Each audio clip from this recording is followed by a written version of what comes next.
One way of thinking about meditation is that when we meditate, we're actually practicing being what we actually are. Because when you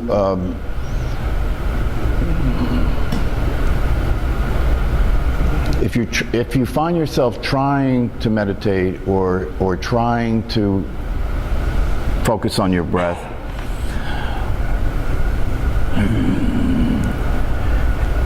it just isn't going to work. You have to have the idea. I mean, one of the ways that you could work with this is you could just, intention is necessary in meditation, to have the intention. And so you can have the intention to be aware of your breath. And then the practice is whenever you see, and part of the practice is, part of the instructions aren't, come back to your breath if you notice that you went away from your breath for a few seconds or a few minutes. The practice is if you go away from your breath for 5 minutes, and if you're a beginning practitioner and you sit to meditate and you're lost in thought for the entire time, that's fine. You're still practicing. You have to let go of the idea of, am I succeeding, am I failing, am I doing it right, am I doing it good enough, and so forth and so on.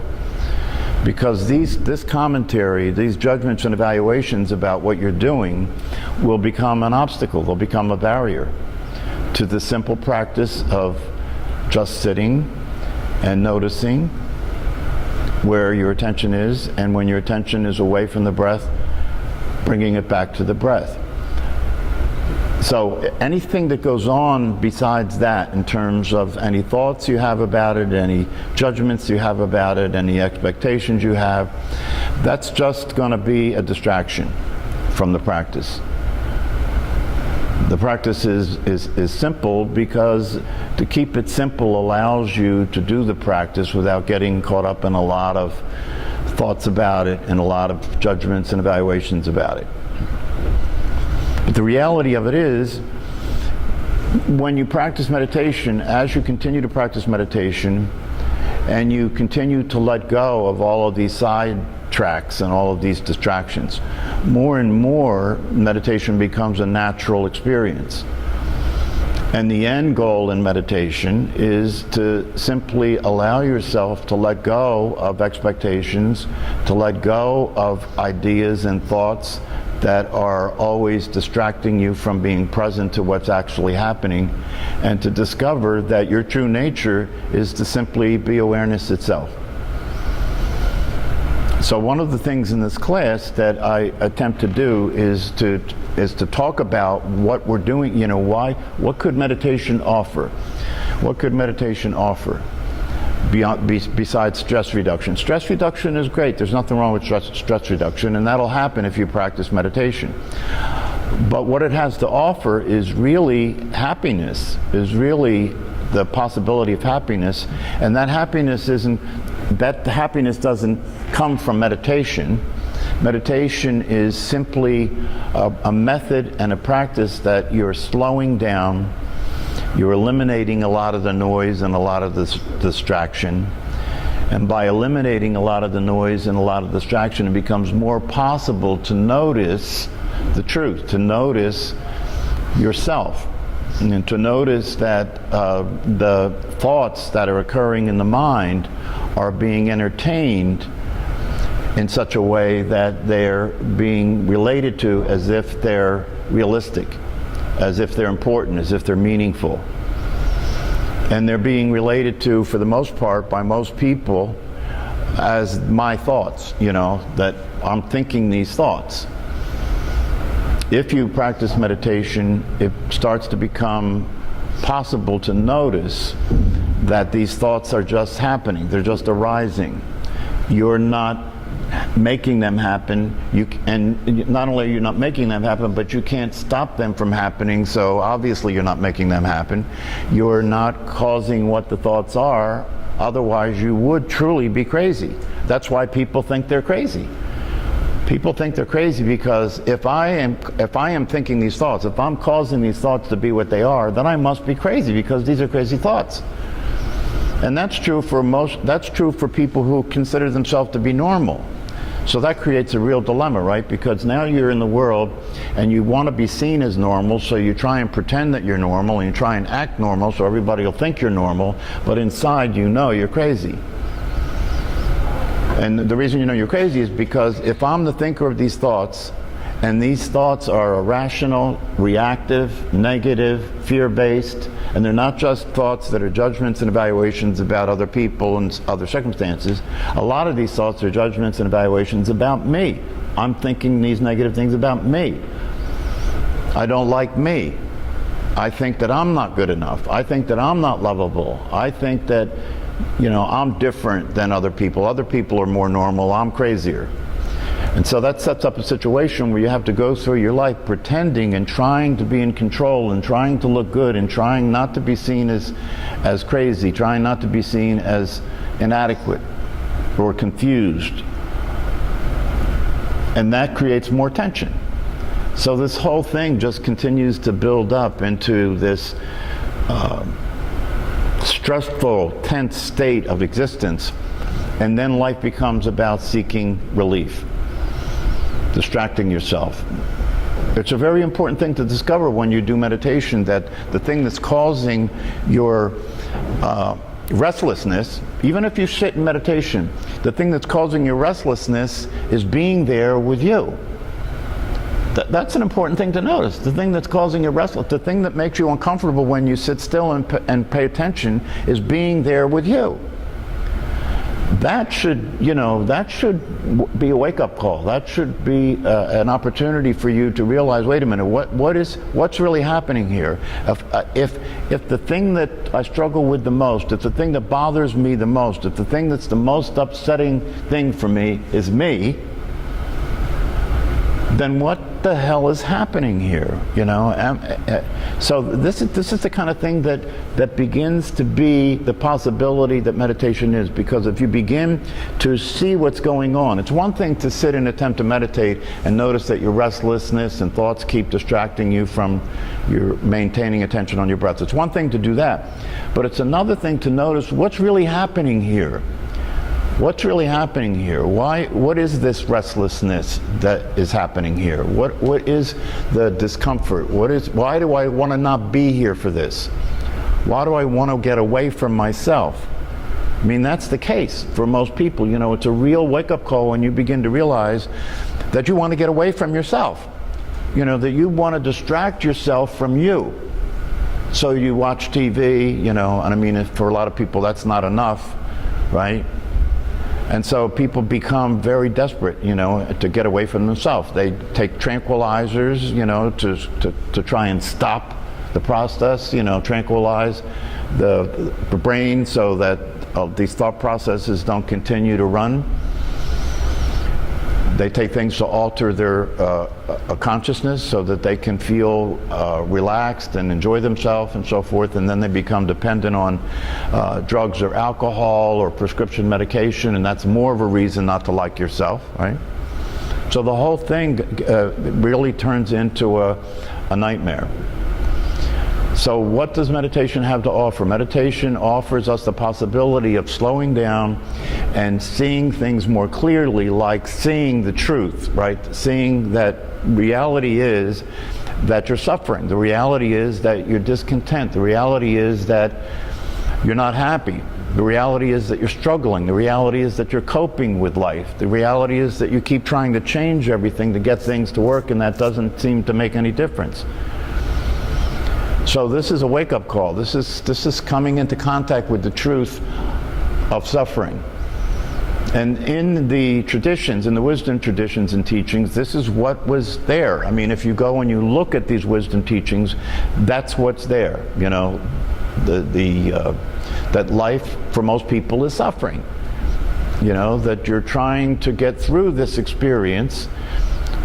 There's all kinds of mental tricks that we try and use to tolerate ourselves and life. This is important to see, because unless you see this clearly, you won't have the motivation necessary to get out of this mess. That most people are tolerating their own existence. We live in time, and we try and use time as a way of escaping from the suffering. Right? We look forward to things, right? We look forward to things. That's a way of trying to escape the suffering, right? We look forward to things. We're trying to get through this. Instead of enjoying life, we're trying to get through it, right? So, we look forward to Friday.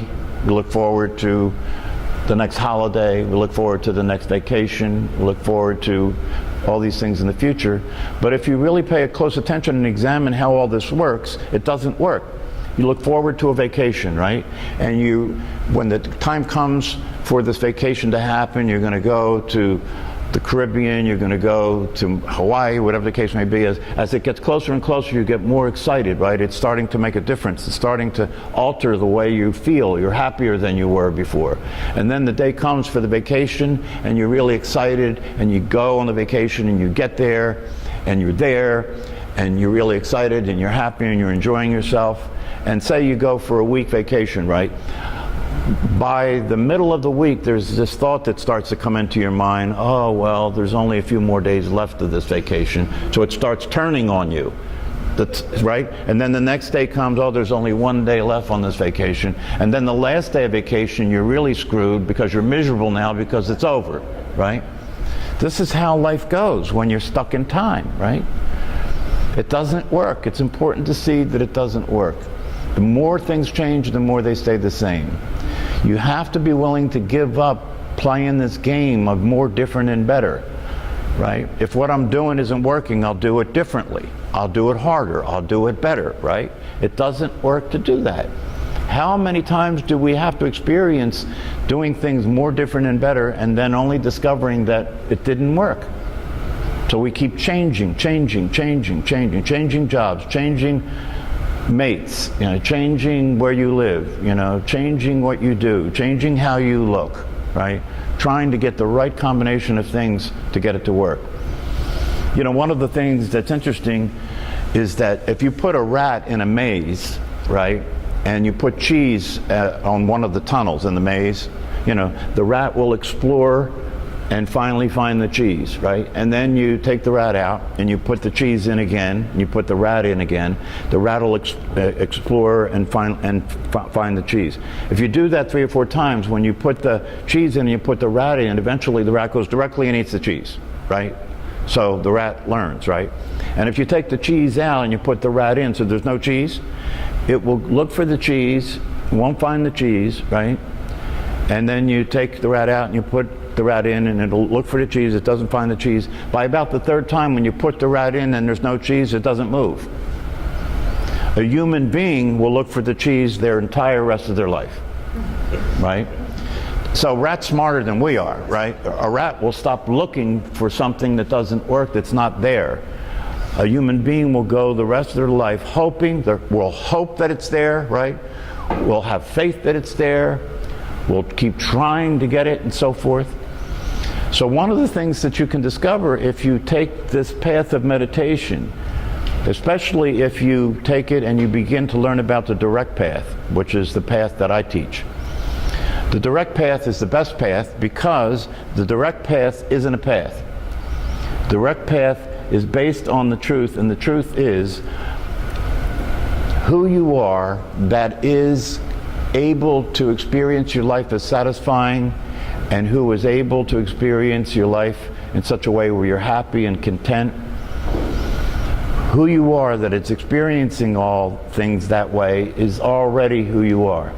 You don't have to become that. You don't have to work for it. You don't have to strive.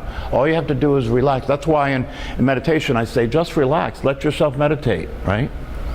You don't have to be what you are. You already are that. All you have to do is notice when you're not being that and stop. Happiness can't be found in the world. There is nothing you can do. See, these are the things that are important to realize. There's nothing that you can do to be happy. in terms of happiness being a consistent experience you're having. There is nothing that's going to work for that to happen. On the other hand, for those who have dropped the game, for those who have stopped trying to make things work and simply relaxed and allowed themselves to be what they already are as awareness, they discover that they're happy. They're not trying to be happy, they're just happy, they just are. It's like a baby, right? You know, it never ceases to amaze me, you know, when you come across the baby, when you're out in public, right? You ever notice when you come across the baby and you look at the baby, and the baby's like in awe all the time, right? It's looking around like wow, wow, wow, wow, wow, wow, wow, all the time, right? And when it sees you, right, it makes eye contact with you. You ever notice how a baby like lightens up when they make eye contact with you? They're so present, they're so available, right? They have not yet learned to be in their head. They have not yet learned to be afraid of everything, right? And so they're just happy. That's just the way they are. They haven't yet learned that you have to do something to be happy. You have to get something to be happy. They're just happy, right? So when you discover what's possible in terms of who you are, and you discover that that possibility is a possibility of simply being happy and content and satisfied, then you start to naturally lose interest in paying attention to the craziness in your head. Just start to naturally lose interest in paying attention to the voice in your head. That is the voice that continues to worry, that continues to be afraid, that continues to judge and evaluate everything, including yourself. There will never be any happiness found by being that voice, by thinking you are that voice, or paying attention to that voice. And then one of the things that you discover about attention is a very, very powerful ability that we have as human beings. It's magical, right? One of the things you can discover about attention is when you're not paying attention to something, this is very, very important to recognize. When you're not paying attention to something, it doesn't exist. Check that out. When you're not paying attention to something, it doesn't exist. Therefore, if you're not paying attention to negative thinking, it doesn't exist. Does it? Isn't it true that for you to suffer from negative, fearful thoughts, you have to be paying attention to them? Isn't that true? So what would allow you to stop paying attention to those thoughts? If you see that giving your attention to those thoughts drives you crazy, makes you miserable, then obviously it would be a good idea to stop paying attention to those thoughts. What would it take for you to stop paying attention to those thoughts?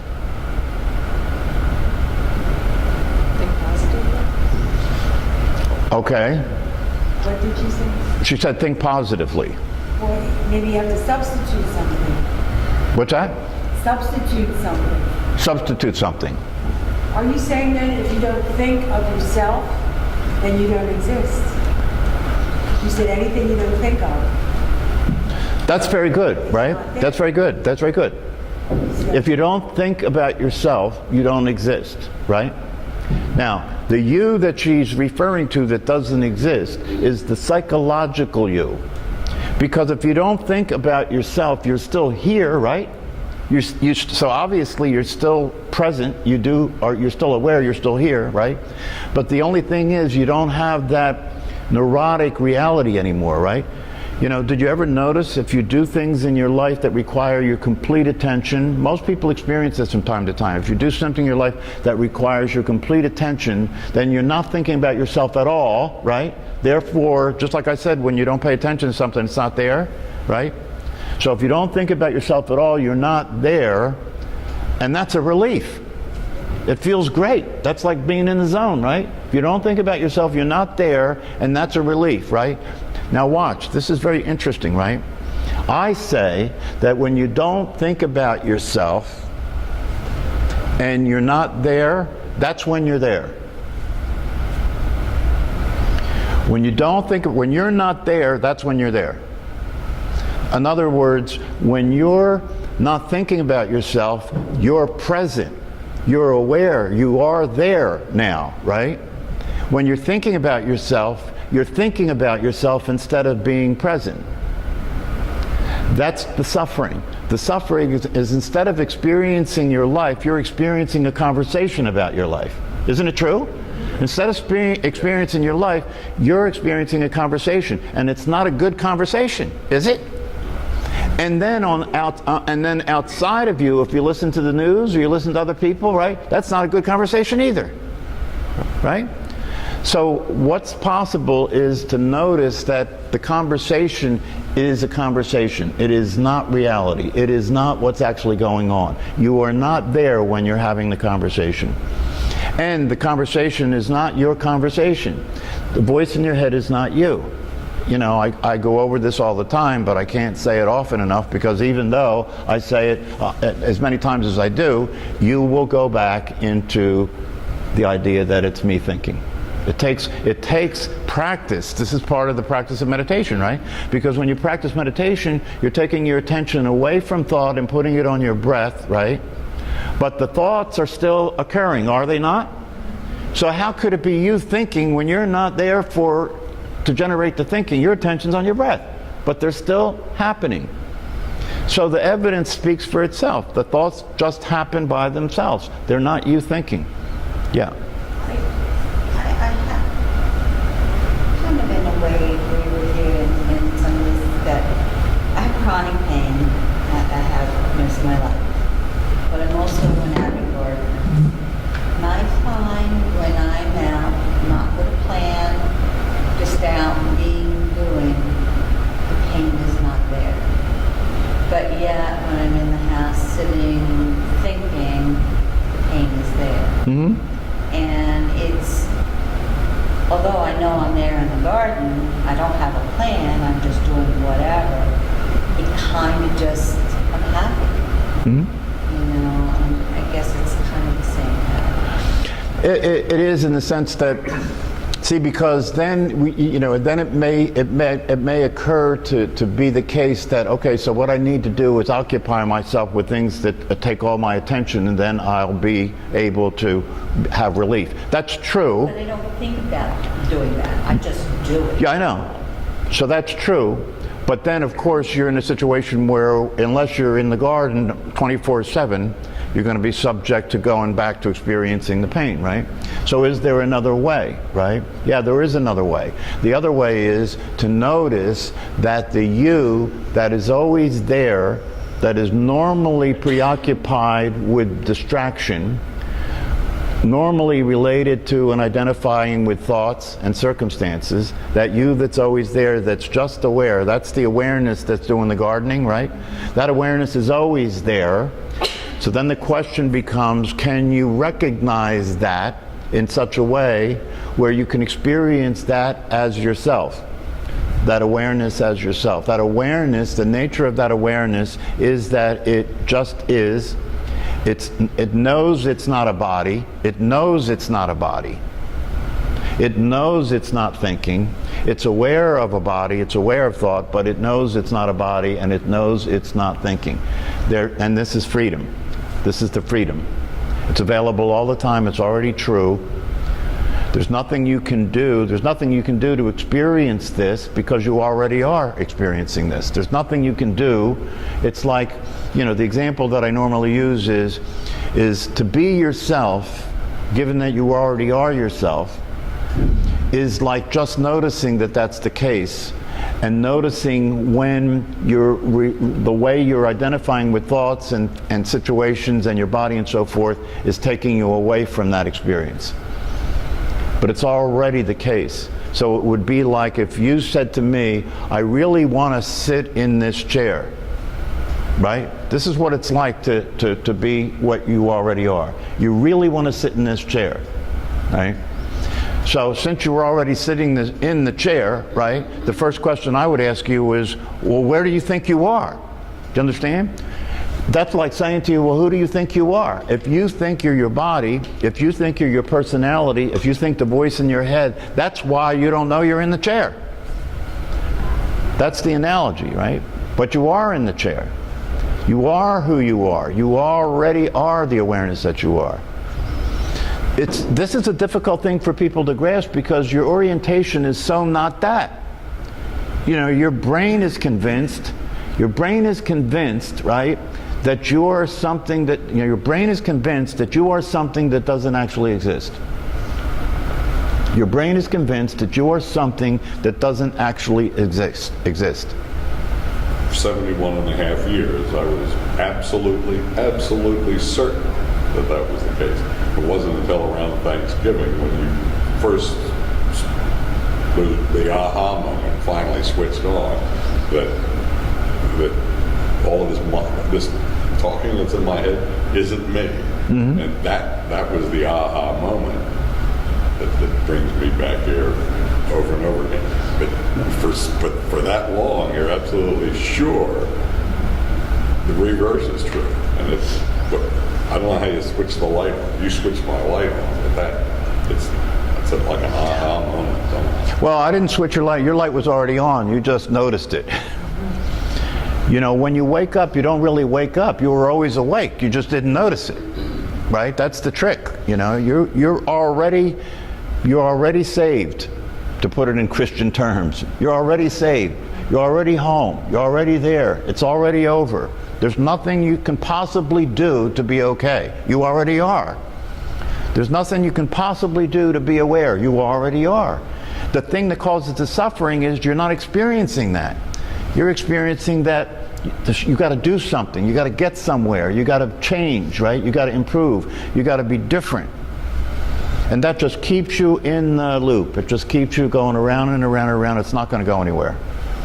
But how do you reconcile when people need to strive for things? Like you got an advanced degree and you're striving. You have to study and meet standards and compete. So how do you reconcile that? You don't reconcile it. What you discover, if you let go and you discover what you are and you allow yourself to experience that, nothing changes except your experience of everything. Nothing changes. Everything, the world is still the same, right? You still have the body, right? You still have the body. You're still a time body. You still have to deal with time, right? Nothing changes, right? The difference is those things happen without your having to feel stressed about it. They just evolve. They just happen. Who you are expresses itself in the world in a natural way. It just happens. You don't have to worry about causing it, making it happen. It just happens. That sounds like magic, right? But it is the truth. It does, for you to be successful and satisfied and happy and accomplish the things that you accomplish in your life as a person does not require you to be crazy. It doesn't require you to be stressed out. It doesn't require you. See, we don't trust awareness. You don't trust awareness, right? In fact, we so don't trust awareness that we're afraid if we stop thinking about things that nothing will work, right? I have to think. Isn't that true? I have to think about it. Wait a minute, let me think about it.